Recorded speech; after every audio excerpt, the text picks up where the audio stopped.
नमस्कार. मी नंदा विनायक गोखले. स्वातंत्र्यवीर सावरकरांच्या कवितांपैकी जगन्नाथाचा रथोत्सव ही कविता मी आपणासमोर सादर करणार आहे. जगन्नाथपुरी या क्षेत्री जगन्नाथाच्या रथाची मिरवणूक प्रतिवर्षी निघत असते.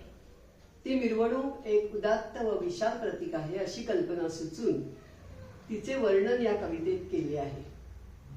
यात विश्वनियंता जगन्नाथ गतीचे अश्व झुंपलेल्या दिक्क्षितिजांच्या रथात बसून कालाच्या अतूट उतरणीवरून कुठे जात आहे याबद्दल साश्चर्य प्रश्न केला आहे. ऐका तर मग.